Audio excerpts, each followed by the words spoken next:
Hi there, I'm Elena and you're on my channel where I draw stuff. In this video, I'll share with you my process of sketching a portrait.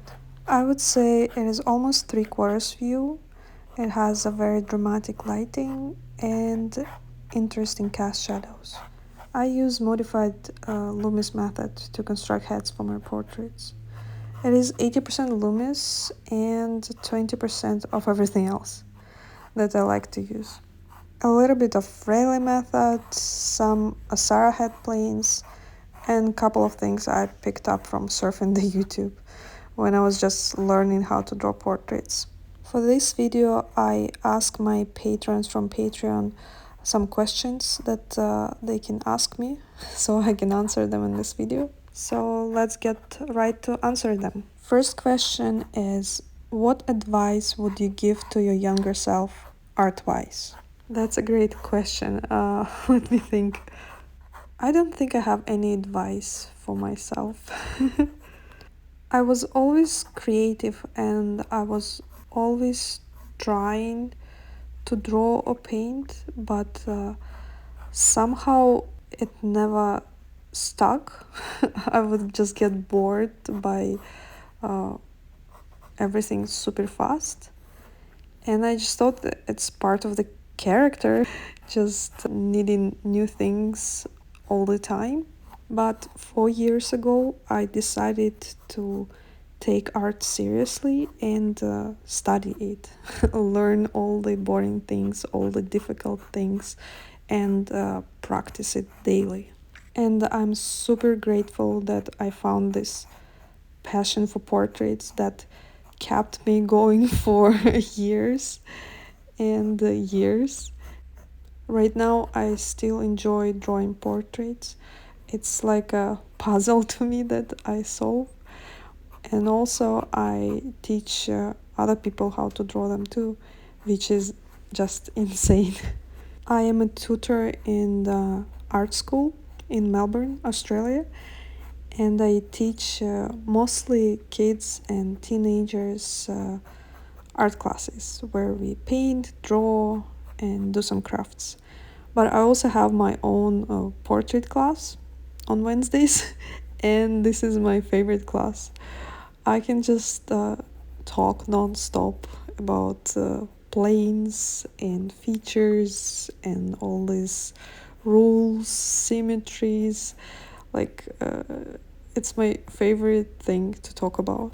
So I don't really have an advice for myself, but maybe I wish I made that decision of studying art a little bit earlier instead of just wanting to be creative. Okay, second question is, do you like painting landscapes? No, I don't. I don't like painting landscapes. This is probably my least favorite thing to paint. But again, I think it's because I didn't really study the proper way how to make them. I am doing it slowly, and I think I'm getting better and like have a better understanding of how to do it. But because it's not my favorite thing to do, I just don't spend as much time as I spend on any other art. My favorite things to draw is anything that has eyes. So any type of portraits. Recently I'm doing studies of hands, and which is also quite interesting. It's difficult in the beginning, but then when you're getting a hang of it, it's getting quite a good exercise. Let's get to the third question, and it's what have you learned from teaching students art? Wow, that's a good one. I definitely learned to be more creative. Kids are so free and they have amazing imagination. They just are not afraid of anything and they create whatever they want. They don't have the fear to make mistakes. And looking at them, I understand that I have the skill to draw it, but I don't. But I do it for them because when they ask me to do something, I just realized that I can do so much more than I thought I did. Oh, wait, this question had a second sentence. So it was, what have you learned from teaching students art? What were the biggest challenges? I think my biggest challenge is to be entertaining because I'm very technical.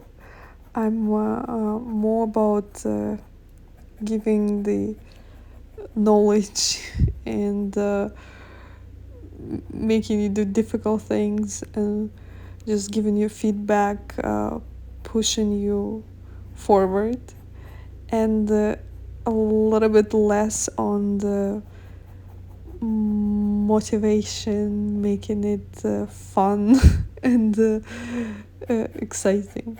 I'm still learning how to be more entertaining. Hopefully, one day I'll be a really good teacher. Next question. Who is your biggest inspiration? It would be Taya. Taya is a teacher and a business owner. She owns this art school and she hired me to be a teacher. Firstly, she inspires me because she's an amazing artist and I learned so much from her, especially how to paint with oils. And then it's just like nothing is impossible for her. She just creates everything, some crazy ideas, and she just makes them happen really fast. So, yes, she's definitely my biggest inspiration right now, and I'm very thankful that I've met her. Next question. What color is the most challenging for you to paint with?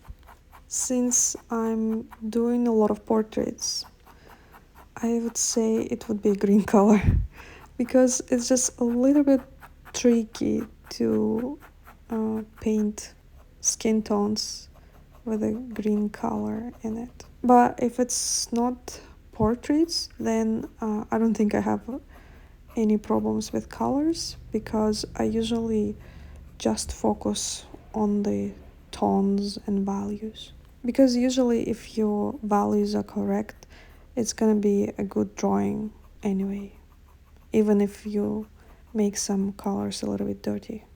But if it's a traditional art, for example, right now I have a set of water soluble oil paints, and the yellows in this set are just so annoying.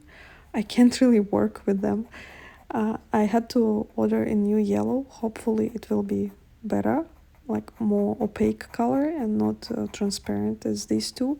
In school, I work with transparent yellows and they are okay, but with these two, I just can't get the right shades that I need.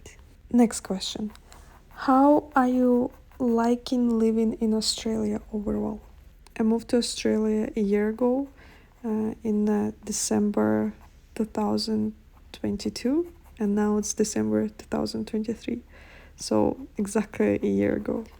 And I absolutely love it. My biggest fear was that it's gonna be a lot of big spiders and snakes, and I just was so afraid of it. So far, I haven't seen any snakes and any big spiders yet. I live in Melbourne and it's quite a cold city. Also, I live in the city, and I guess snakes and spiders are not here. But again, Melbourne is cold for Australia, but it's not cold for Canada or for Russia, where I'm from, right? So for me, it's just a very warm, amazing place. My favorite thing is, I would say, the quality of everyday life. The food, the sunshine, the plants, all the flowers. It's definitely a healthier and happier place for me. And the next question is, do you miss Canada? Before moving to Australia, I lived 10 years in Canada, and of course, I do miss Canada. The biggest thing about Canada that I miss my friends there. Then the second thing would be the nature. I think Canada is one of the most beautiful places on the planet that I've seen. I also like winters, uh, even though it's cold, but it's so clean and pretty. And the last thing that I miss about Canada is that it's always warm inside. Because here in Australia, it is super cold inside of our house when it's cold outside. So I do miss warm houses very much. Next question. When did you begin your art journey and when did you realize you were going to make a career out of it? That's a great question. As I mentioned already, that I started doing art seriously about 4 years ago. And I started doing it because I wanted for it to be my career. So that was my whole motivation, is to make it a full-time job. My idea was that to get a job, you need to study first. I was even considering going to the university or college to study some arts, but what I saw when I was doing research is that all these programs were really expensive. I would need to study full time and not having a job at that time. Then the curriculum wasn't that interesting to me. Like a lot of classes were not something that I thought I needed, because I clearly knew that I don't want to work on any big companies. I don't want to work in the office. I just wanted to be self-employed, maybe a small business owner. And based on that, I decided that I don't really need to go to university or college, and I can just create my own curriculum and just follow it. I gave myself a few years to study in my imaginary university, and because of pandemic in 2020, I really focused on it quite a lot. And I think it slowly leads us to our last question, which is, as a beginner artist, how many hours a day do you recommend to study, practice, to get to your level? As I mentioned, that when I was studying, it was the COVID happening, pandemic, and I had quite a lot of time because we had to be home all the time. And I spent 3 hours a day drawing every day.